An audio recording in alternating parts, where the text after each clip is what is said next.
Welcome to this episode of Buddhi Insight, a part of the Neurocrash Immersion series. Today we are discussing stress, survival, and the human brain, the neuroscience of stress and recovery. When was the last time you were truly relaxed? It's a deceptively simple question, yet one that often produces a long silence. I do not mean asleep or distracted by a film, nor enjoying a brief holiday before returning to an inbox overflowing with unfinished work. I mean, genuinely relaxed, a quiet mind, an unhurried mind, a body no longer preparing for what might happen next. A few moments in which the world ceased making demands and your nervous system quietly accepted that, for now at least, it was safe. Many people struggle to remember such a moment. Some smile politely when we ask the question, others laugh, recognizing something of themselves in the question, while a few answer honestly that they cannot remember the last time they experienced such stillness. And that, I think, tells us something important about the age in which we live. We've become so accustomed to carrying tension that we no longer recognize it as tension. We have accepted vigilance as normal, interruption as inevitable, and mental noise as the natural soundtrack of modern life. Stress has become one of the defining words of our age. We speak of stressful jobs, stressful relationships, stressful journeys, stressful examinations, stressful finances, and stressful illnesses. We proudly tell one another how busy we are, as though exhaustion has become a measure of commitment and perpetual activity a sign of success. Somewhere along the way, we have begun to wear our fatigue almost as a badge of honor, rarely pausing to ask what price the brain and body quietly pay for this relentless pace that we are setting for ourselves. And yet, there is an irony here that deserves our attention. Humanity has never possessed greater scientific knowledge, more sophisticated technology, or easier access to information than it does today. We communicate across continents in seconds. Diseases that once claimed millions of lives have become preventable or treatable. We travel farther, live longer, and enjoy comforts that previous generations could scarcely imagine. By almost every conventional measure, civilization has progressed beyond recognition. And yet, anxiety has become commonplace. Burnout has entered everyday language. Depression affects millions. Loneliness persists despite unprecedented connectivity. Sleep has become elusive. Young adults describe emotional exhaustion before they have reached middle age. Children struggle with attention in environments specifically designed to capture it. Entire professions now speak openly about burnout as though it were an avoidable occupational hazard rather than a signal that something more fundamental has changed. How can this be? How can a civilization that has solved so many external problems find itself increasingly challenged by the internal experience of living? Let's ask ourselves that question again. How can a civilization that has solved so many external problems find itself increasingly challenged by the internal experience of living? Perhaps the answer lies in recognizing that while our world has transformed with extraordinary speed, the human brain has not. The devices in our pockets belong to the 21st century. Much of the nervous system carrying them belongs to a far older world, and this is something we're going to talk about quite a bit in today's podcast. We've built a civilization capable of astonishing technological sophistication upon a biological foundation that was shaped hundreds of thousands of years by entirely different challenges. The conversation between these two worlds, that old world on which the system was built, and the new world in which we live, is not an easy one. This, I believe, is where any meaningful discussion of stress must begin, not with cortisol, neurotransmitters, or diagnostic criteria, important though they undoubtedly are, but with a recognition that stress is not primarily a disease. It is one of evolution's oldest survival challenges. Before it became a medical diagnosis, before psychologists developed theories to explain it, and long before neuroscientists mapped the networks through which it operates, stress was simply the means by which living organisms remained alive in uncertain environments. Stress sharpens attention, it mobilizes energy, it prepares our muscles for action, and it allowed our ancestors to respond rapidly when hesitation might have been fatal. And without stress, there would have been no survival. Without survival, there would have been no civilization. The problem, therefore, is not that we experience stress. The problem is that the circumstances under which stress evolved are no longer the circumstances in which many of us now live. Imagine for a moment the world inhabited by our earliest ancestors. The dangers were immediate, visible, and usually short lived. A predator appeared, a storm approached, a rival tribe threatened attack, and the nervous system responded with astonishing speed. The heart rate accelerated, breathing deepened, muscles prepared for action, and attention narrowed upon the immediate challenge. When the danger passed, however, something equally important happened. The nervous system gradually returned to equilibrium. The body rested, digestion resumed, sleep restored what survival had demanded. Stress came in waves. Each was followed by periods of recovery. But the rhythm of modern life is rather different. The threats that confront us today are seldom immediate, yet they are often continuous. Financial uncertainty can persist for years. Relationships become complicated rather than catastrophic. Professional expectations expand without obvious limits. Information arrives without interruption.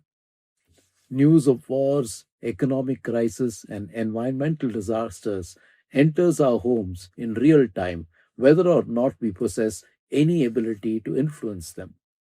We compare our ordinary life with carefully curated images of extraordinary success presented to us by people we have never met.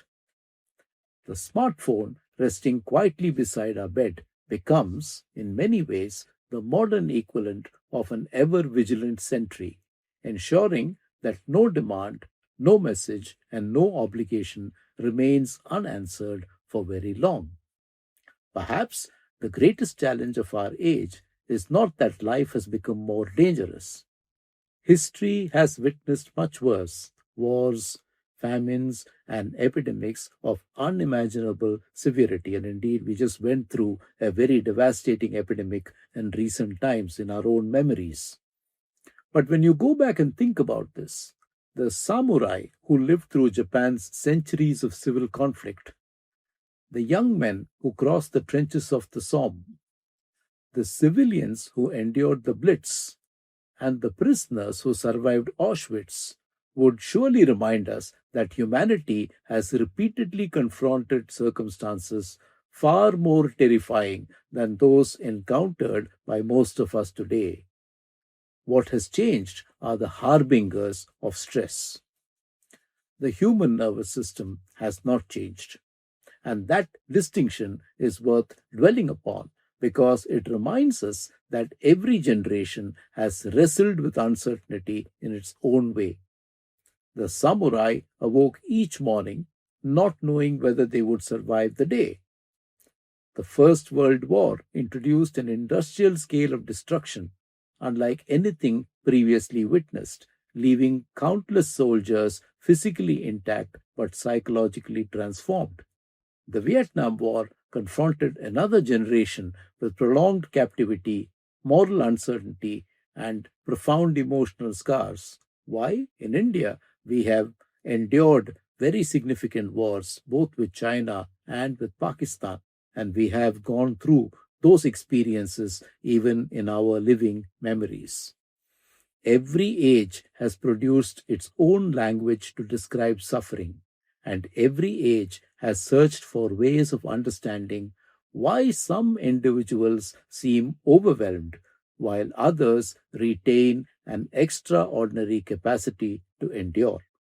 The answers they discovered were often remarkably similar. The samurai, for example, responded not merely by becoming better warriors, but by cultivating principles and disciplines that regulated the mind. And if you're interested in this, do listen to the Samurai Mind podcast that we recorded recently.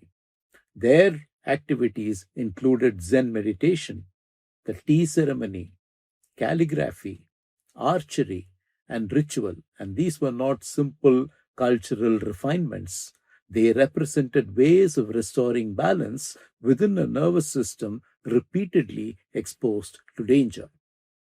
Long before neuroscience described the autonomic nervous system or psychologists spoke of emotional regulation, these traditions recognized that the warrior who could not govern his own mind would eventually become dangerous not only to his enemies but also to himself. Elsewhere, monastic traditions cultivated silence, contemplation, and prayer. Indigenous cultures gathered around stories, music, and shared ritual.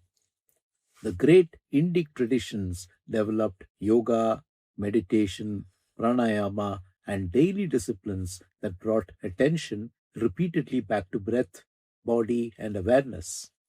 Although separated by geography, philosophy, and language, these cultures appear to have recognized something deeply human. A nervous system cannot remain in perpetual vigilance without eventually paying a price. Recovery was not regarded as a luxury, it was woven into the fabric of life itself. Modernity has brought us extraordinary gifts, yet it has also quietly dismantled many of these natural rhythms. Meals are interrupted by notifications. Evenings merge imperceptibly into work. Darkness no longer signals rest. Silence has become unfamiliar. We have become astonishingly good at remaining connected and rather less skilled at disconnecting. The result is not necessarily greater danger, but something far subtler.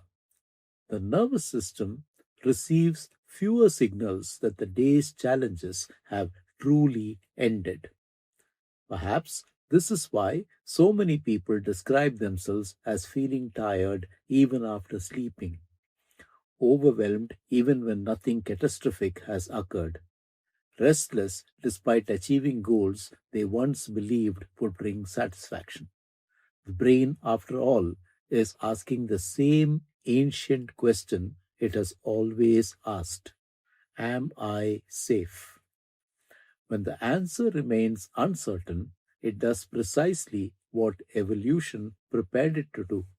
It remains alert. It prepares for what might happen next. It waits. The tragedy is not that the brain does this.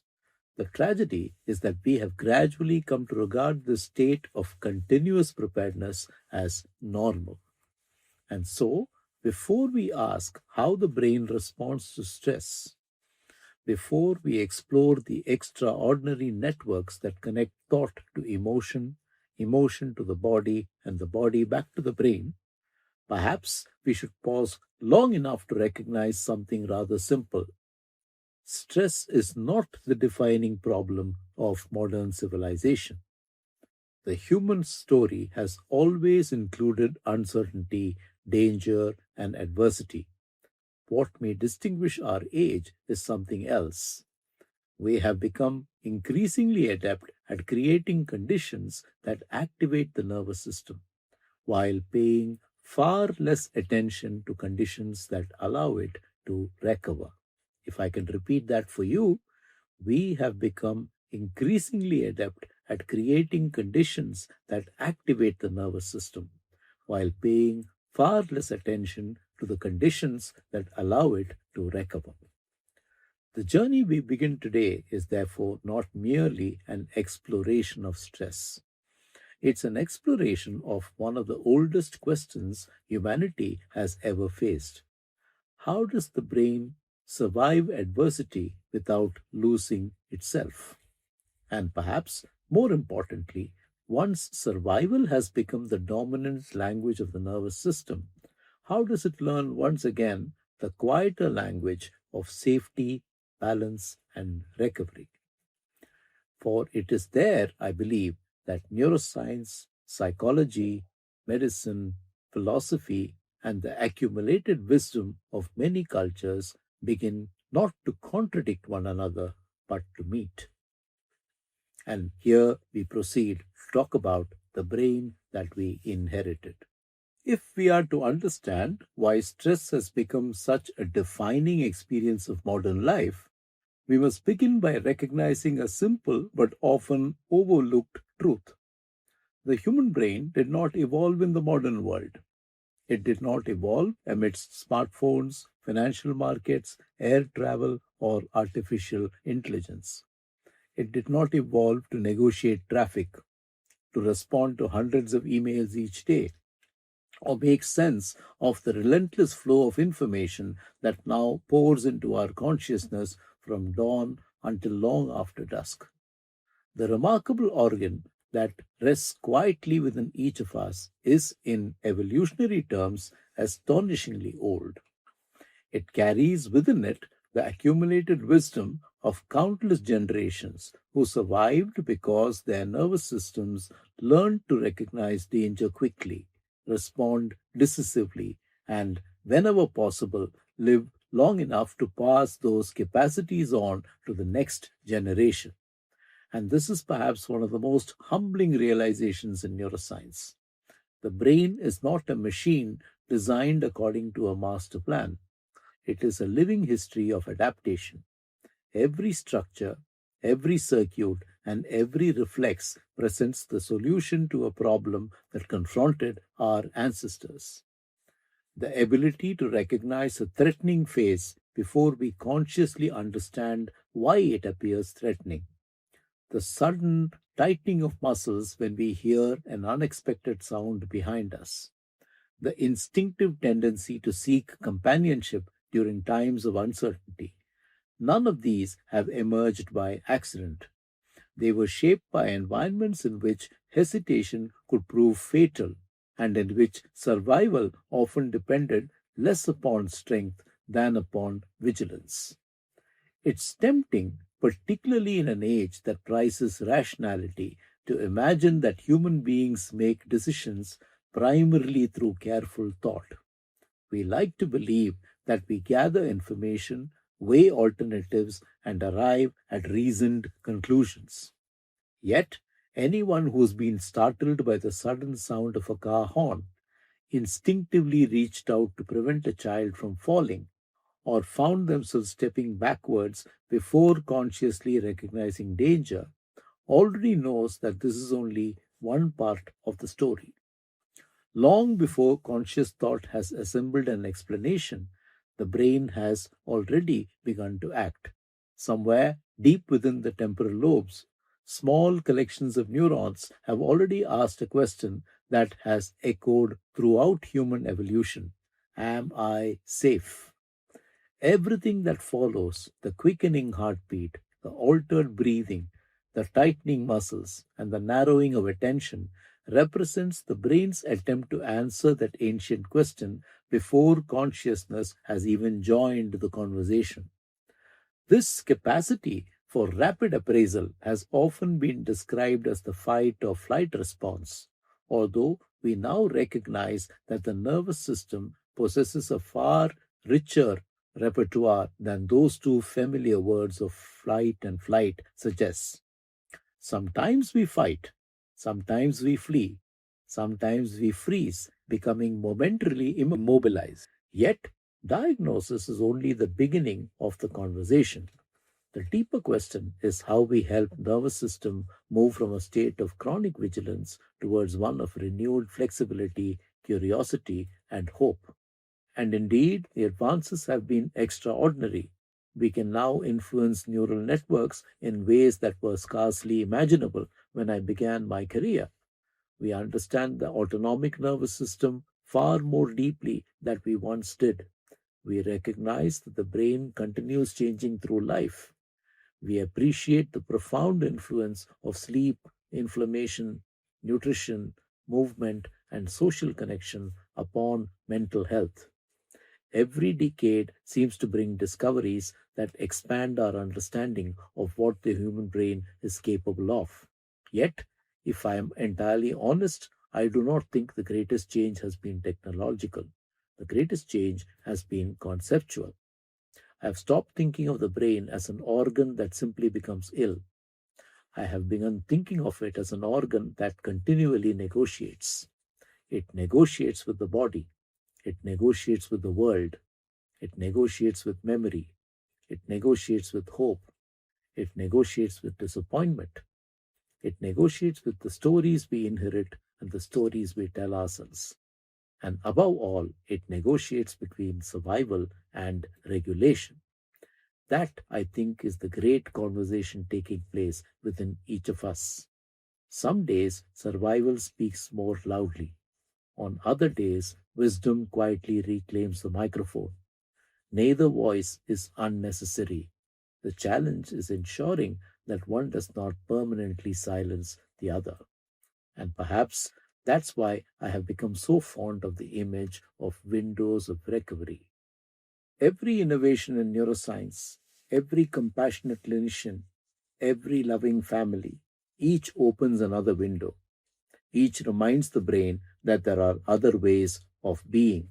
And perhaps that is the true meaning of healing, not the disappearance of suffering, not the illusion of a life without stress, but the gradual expansion of our capacity to live well despite the inevitable uncertainties that accompany every human existence. It has often struck me that evolution taught us how to survive, civilization taught us how to create, science has taught us how to understand. Perhaps the next chapter, our story, will teach us something equally important: how to recover, how to restore balance, how to cultivate nervous systems that remain open to learning even in the presence of adversity, how to help one another discover the remarkable flexibility with which we were born. And so, if there is one thought I would leave with you today, it is not that stress is your enemy. Stress has accompanied humanity from the very beginning. It has protected us, warned us, prepared us on countless occasions. It has saved our lives. The challenge is not to eliminate stress. It is to ensure that survival does not become the only language our nervous system remembers how to speak. The remarkable discovery of modern neuroscience is not that the brain is vulnerable. Humanity has always known that. The remarkable discovery is that it remains capable of change throughout life. It remains capable of learning, of adapting, of healing, and of regulation. And that possibility belongs not only to laboratories or hospitals, it belongs to every human being. Perhaps then the question with which we begin deserves one final answer. When was the last time you were truly relaxed? If you like what we do here at the Buddhi Insight and the Neurokrish Immersion, please subscribe and share. We are on Apple, YouTube, and Spotify. Thank you so much.